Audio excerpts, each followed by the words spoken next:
नमस्कार, मैं अर्पित सुमन, assistant professor महिला कॉलेज चाईबासा। आज मैं बीएड सेमेस्टर 4 के छात्रों के लिए जो टॉपिक लेकर आई हूँ वो पेपर 8B के यूनिट 3 से है, रिन्यूअल यूज ऑफ इवैल्यूएशन, मूल्यांकन के नवीकरण उपयोग। तो आज हम देखेंगे कि मूल्यांकन के नवीकरण उपयोग क्या है। तो आइए आज के टॉपिक को शुरू करते हैं। मूल्यांकन के नवीकरण उपयोग, रिन्यूअल यूज ऑफ इवैल्यूएशन। आज के टॉपिक में जाने से पहले मैं आप सबों को मूल्यांकन के बारे में संक्षेप में बताना चाहूँगी। मूल्यांकन के द्वारा छात्रों को अपनी शैक्षिक प्रगति का ज्ञान होता है या उनमें प्रेरणा, आत्मसंतोष, आत्मविश्वास आगे बढ़ने की ओर प्रेरित करती है। साथ साथ अपनी कमियों की जानकारी भी मिल जाती है जो उन्हें भविष्य में परिश्रम करने की प्रेरणा देती है। छात्रों के साथ साथ मूल्यांकन अध्यापकों के लिए भी अत्यंत महत्वपूर्ण है। यह शिक्षक की प्रभावशीलता को इंगित करता है, छात्रों को अध्ययन के लिए प्रोत्साहित करता है, कक्षा शिक्षण में सुधार लाता है इत्यादि। मूल्यांकन के द्वारा छात्र अपनी शैक्षिक प्रगति को जान सकते हैं, एडुकेशनल प्रोग्रेस को जान सकते हैं। इससे उनमें प्रेरणा आती है, आत्मसंतोष, सेल्फ सेटिस्फैक्शन, आत्मविश्वास, सेल्फ कॉन्फिडेंस, और इसी से वो आगे बढ़ने के लिए मोटिवेट होते हैं, अभिप्रेरित होते हैं। इसके साथ साथ उन्हें अपनी कमियों के बारे में भी जानकारी मिल जाती है कि किस विषय में या किस पक्ष में वो कमज़ोर हैं, जो उन्हें भविष्य में परिश्रम करने की प्रेरणा देती है। जिस विषय में वो कमज़ोर होते हैं या जिस पक्ष में वो कमज़ोर होते हैं तो उसे सुधारने के लिए भविष्य में वो परिश्रम करते हैं। छात्रों के साथ साथ मूल्यांकन अध्यापकों के लिए भी बहुत ही ज़्यादा महत्वपूर्ण है। इससे शिक्षक की प्रभावशीलता का ज्ञान होता है कि शिक्षक के द्वारा पढ़ाया गया विषय छात्रों के लिए कितना प्रभावी है। इसके द्वारा छात्र अपनी शैक्षिक प्रगति को जान पाते हैं। यदि शिक्षक की शिक्षण प्रभावशाली होगी तो ही छात्र की शैक्षिक प्रगति अच्छी होगी। तो इसी के आधार पर शिक्षक की प्रभावशीलता को भी जाना जा सकता है। ये छात्र को पढ़ने के लिए प्रोत्साहित भी करती है और कक्षा शिक्षण में सुधार भी लाता है। मूल्यांकन के नवीकरण उपयोग, रिन्यूअल यूज ऑफ इवैल्यूएशन। आइए देखते हैं कि मूल्यांकन के कौन कौन से नवीकरण उपयोग हैं। पृष्ठपोषण या इनपुट के लिए, फीडबैक और फॉर इनपुट, तत्काल पुनरावृत्ति या दीर्घावधि पुनरावृत्ति, इमीडिएट रिवीजन और लॉन्ग टर्म रिवीजन, विशिष्ट सुधार या व्यापक सुधार, स्पेसिफिक इम्प्रूवमेंट और कॉम्प्रिहेंसिव इम्प्रूवमेंट। पृष्ठपोषण या इनपुट के लिए, फीडबैक और फॉर इनपुट। मूल्यांकन के नवीन उपयोग के अंतर्गत छात्रों को पृष्ठपोषण प्रदान कर शिक्षण अधिगम प्रक्रिया में सुधार लाना है। मूल्यांकन के परिणामों से शिक्षण अधिगम के संबंध में कठिनाइयों तथा कमियों का ज्ञान हो जाता है। श्रेष्ठ व प्रभावशाली अधिगम के लिए यह आवश्यक है कि छात्रों को अपनी वास्तविक स्थिति का ज्ञान हो। मूल्यांकन के द्वारा छात्रों को अपनी स्थिति का ज्ञान हो जाता है तथा वह अपनी कमजोरी को जान जाते हैं, जिससे उन्हें अपनी भावी शैक्षिक तैयारी के संबंध में सहायता मिलती है। कार्यक्रम में सुधार करने के लिए प्राप्त सहायता को ही पृष्ठपोषण कहते हैं। फीडबैक, जिसे हम प्रतिपुष्टि भी कहते हैं, पृष्ठपोषण भी कहते हैं। तो आप सभी ध्यान देंगे कि इंग्लिश टर्म जो है फीडबैक, उसके हिंदी टर्म दो हैं, पृष्ठपोषण और प्रतिपुष्टि, तो आप कंफ्यूज नहीं होंगे। तो आइए देखते हैं कि मूल्यांकन के नवीकरण उपयोग क्या है। मूल्यांकन के नवीकरण उपयोग के अंतर्गत छात्रों को पृष्ठपोषण प्रदान करना, फीडबैक देना, जिससे शिक्षण अधिगम प्रक्रिया में सुधार हो, टीचिंग लर्निंग प्रोसेस में सुधार हो, और मूल्यांकन के परिणामों के आधार पर ही टीचिंग लर्निंग प्रोसेस की जो भी कठिनाइयां हैं, जो भी कमियां हैं, इसके बारे में जानकारी मिल पाती है। श्रेष्ठ और प्रभावशाली, सुपीरियर और इफ़ेक्टिव लर्निंग के बारे में पता चल पाता है। छात्रों को अपनी रियल सिचुएशंस की जानकारी हो पाती है, वास्तविक स्थिति को वो जान पाते हैं, वो अपनी कमजोरी को जान पाते हैं कि किस विषय में वो कमज़ोर हैं या किस क्षेत्र में वो कमज़ोर हैं।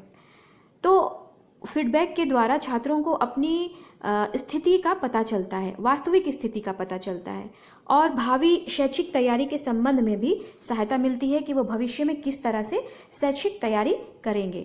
तो कार्यक्रम में सुधार करने के लिए प्राप्त सहायता को ही पृष्ठपोषण, फीडबैक कहते हैं, जिससे कार्यक्रम में सुधार होता है।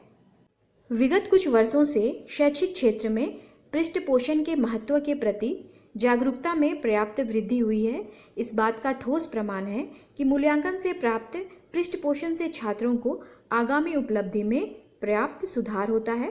पृष्ठपोषण मुख्यतः दो प्रकार से कार्य करता है।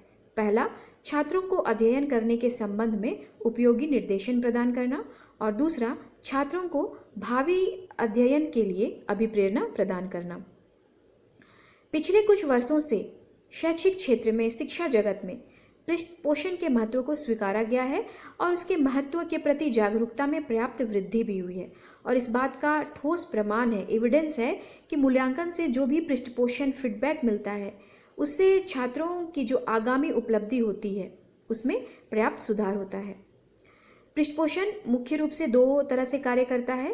पहला है छात्रों को अध्ययन करने के संबंध में उपयोगी निर्देशन प्रदान करना, यानी कि अध्ययन संबंधी जो भी शैक्षिक निर्देशन होती है उसे छात्रों को प्रदान करना, और दूसरा है छात्रों को भावी अध्ययन के लिए अभिप्रेरणा प्रदान करना। टीचर एक मोटिवेटर के रूप में भी होता है, तो भावी अध्ययन के लिए कि उसे किस तरह से पढ़ना है इसके बारे में अभिप्रेरणा प्रदान करना भी फीडबैक का एक मुख्य उद्देश्य होता है, जिसमें शिक्षक की भूमिका बहुत ही ज़्यादा महत्वपूर्ण होती है। छात्रों को अध्ययन के संबंध में निर्देशन प्रदान करना या छात्रों को अध्ययन करने के संबंध में उपयोगी निर्देशन प्रदान करता है। पूर्ववर्ती सफलता या असफलता के ज्ञान के आधार पर ही व्यक्ति अपनी आगामी क्रियाओं का सही ढंग से नियोजन कर सकता है। जब तक छात्रों को अपनी कमी का ज्ञान नहीं होगा तब तक वह उनको दूर करने का प्रयास नहीं कर सकता है। यह ज्ञान केवल वार्षिक तथा अर्धवार्षिक परीक्षाओं के द्वारा प्राप्त नहीं होता, बल्कि प्रतिदिन के कक्षा शिक्षण तथा अन्य क्रियाकलापों के द्वारा भी छात्रों का मूल्यांकन करके उनको पृष्ठपोषण प्रदान कर निर्देशित किया जा सकता है। पृष्ठपोषण के मुख्य कार्य के अंतर्गत यह पहला कार्य है कि अध्ययन के संबंध में निर्देशन प्रदान करना, एजुकेशनल गाइडेंस देना यह शिक्षक करता है। छात्र अपनी पूर्ववर्ती यानी प्रीवियसली सफलता और असफलता के ज्ञान के आधार पर ही अपनी आगामी क्रियाओं का सही ढंग से नियोजन कर सकता है। भविष्य में उसे किस तरह से कार्य करने हैं, कितना पढ़ना है, इसका नियोजन वह फीडबैक के आधार पर ही कर सकता है। और फीडबैक के द्वारा ही छात्रों को अपनी कमी का ज्ञान होता है, और जब उसको अपनी कमी का ज्ञान होता है कि वह किस विषय में कमज़ोर है तो वह उसको दूर करने का प्रयास करता है। यदि उसे अपनी कमी का ज्ञान नहीं होगा तो वह उसे दूर करने का प्रयास नहीं कर सकता है। और यह केवल वार्षिक तथा अर्धवार्षिक परीक्षा के द्वारा नहीं होता है, हाफ ईयरली या एनुअल एग्जाम्स के द्वारा नहीं होता है, बल्कि प्रतिदिन जो कक्षाएं चलती हैं उसके द्वारा होता है, और जो को करिकुलर एक्टिविटीज़ होती है उसके द्वारा होता है। शिक्षक मूल्यांकन करके उनको पृष्ठपोषण प्रदान करता है, फीडबैक देता है, और उसी के आधार पर उनका शैक्षिक निर्देशन करता है। एजुकेशनल गाइडेंस देने का काम शिक्षक करता है। छात्रों को भावी अध्ययन के लिए अभिप्रेरणा प्रदान करना पृष्ठपोषण के कार्य के अंतर्गत ये दूसरा कार्य है, जिसमें छात्रों को भावी अध्ययन के लिए अभिप्रेरणा प्रदान करना यानी कि मोटिवेशन प्रदान करना, मोटिवेट करना। पृष्ठपोषण का दूसरा कार्य छात्रों में अभिप्रेरणा को बढ़ाना है। इस संबंध में दो मत हैं। कुछ का कहना है कि पृष्ठपोषण से छात्रों में अभिप्रेरणा बढ़ती है, जबकि कुछ अन्य का मानना है कि पृष्ठपोषण से अभिप्रेरणा में कमी होती है। वास्तव में अभिप्रेरणा भिन्न भिन्न प्रकार के व्यक्तित्व के छात्रों में भिन्न भिन्न प्रकार से उत्पन्न की जा सकती है। एक ही विधि सभी छात्रों के लिए उपयुक्त नहीं हो सकती है। इसलिए शिक्षकों को मूल्यांकन के परिणामों का पृष्ठपोषण के रूप में प्रयोग करते समय छात्रों के व्यक्तित्व का ध्यान रखना चाहिए तथा भावी अध्ययन के लिए अभिप्रेरित करनी चाहिए। पृष्ठपोषण का दूसरा कार्य है कि छात्रों को अभिप्रेरणा प्रदान करना, मोटिवेट करना। इस संबंध में दो मत हैं। कुछ का ये कहना है कि पृष्ठपोषण से अभिप्रेरणा बढ़ती है, जबकि कुछ का कहना है कि पृष्ठपोषण से अभिप्रेरणा में कमी होती है। ऐसा क्यों होता है? क्योंकि हम लोगों ने पहले देखा कि इससे छात्रों को अपनी सफलता, अपनी असफलता का ज्ञान होता है, अपनी कमियों के बारे में जानकारी होती है।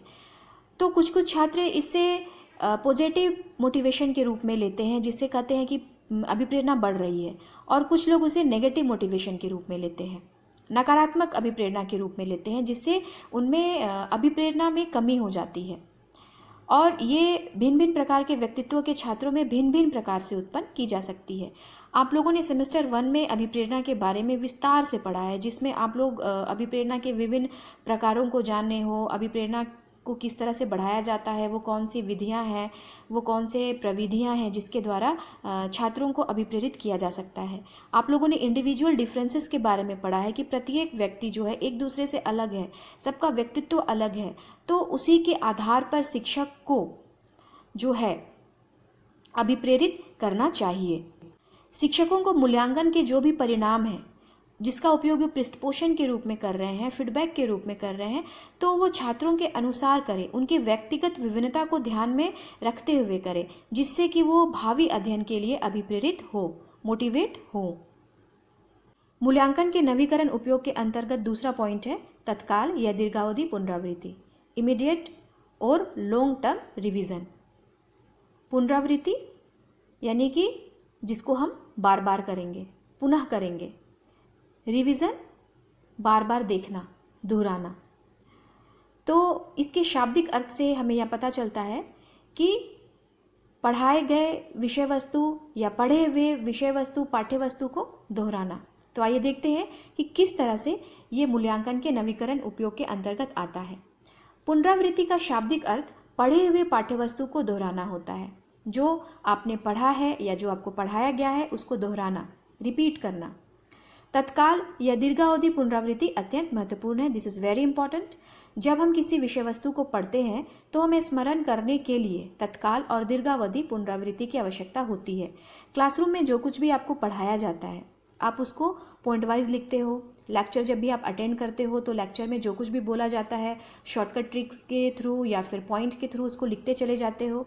और जब एग्ज़ाम्स होते हैं या आपको नोट्स बनाने होते हैं तो आप उसकी पुनरावृत्ति करते हो और उसी के आधार पर आप नोट्स बनाते हो या एग्ज़ाम देते हो।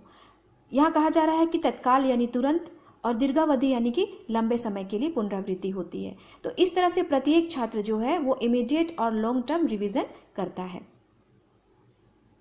जब किसी विषय वस्तु को पढ़ाया जाता है तो वह छात्र के मस्तिष्क में रहता है तथा इसे स्मरण कर लेने पर यह लंबे समय तक के लिए उसके दिमाग में बैठ जाता है, जिससे पढ़े हुए विषय वस्तु में प्रगाढ़ता आ जाती है।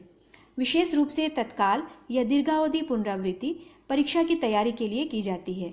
इसके द्वारा छात्रों में पठन, लेखन तथा विश्लेषण करने की कुशलता का विकास होता है।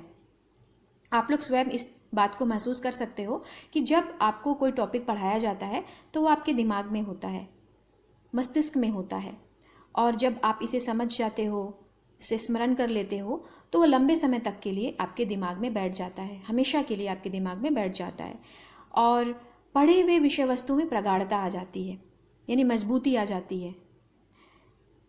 विशेष रूप से तत्काल और दीर्घावधि पुनरावृत्ति परीक्षा की तैयारी के लिए की जाती है।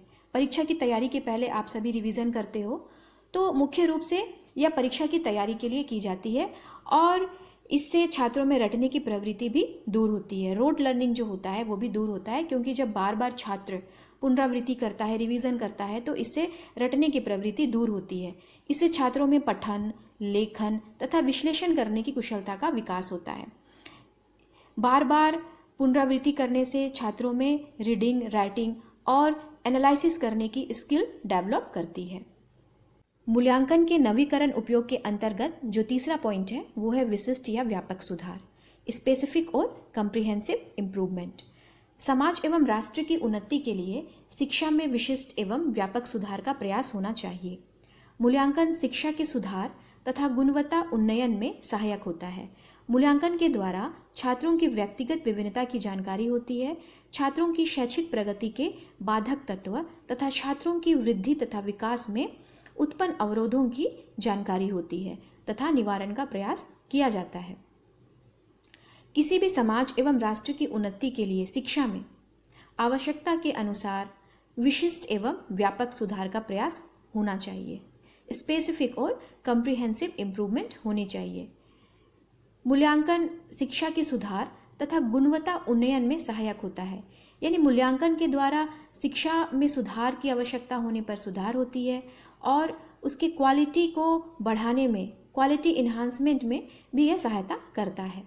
मूल्यांकन के द्वारा छात्रों के इंडिविजुअल डिफरेंसेस के बारे में पता चलता है, छात्रों की शैक्षिक प्रगति के एडुकेशनल प्रोग्रेस के बारे में पता चलता है, जो बाधक तत्व हैं, जो बैरियर्स हैं, और छात्रों की वृद्धि, विकास यानी ग्रोथ एंड डेवलपमेंट में जो भी अवरोध है उसके बारे में पता चलता है, और विशिष्ट और व्यापक सुधार किया जाता है, जिसके द्वारा हम कहें निवारण का प्रयास किया जाता है। अध्यापकों की शिक्षण प्रभावशीलता का ज्ञान भी मूल्यांकन के द्वारा पता चलता है।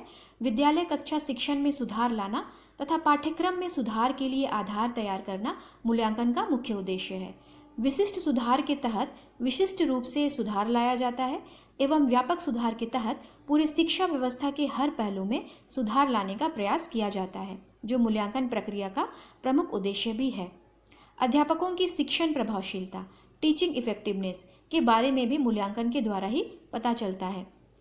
कक्षा शिक्षण में सुधार लाना, क्लासरूम टीचिंग में सुधार लाना तथा पाठ्यक्रम में सुधार के लिए आधार तैयार करना, एक बेस बनाना, यह मूल्यांकन का मुख्य काम है।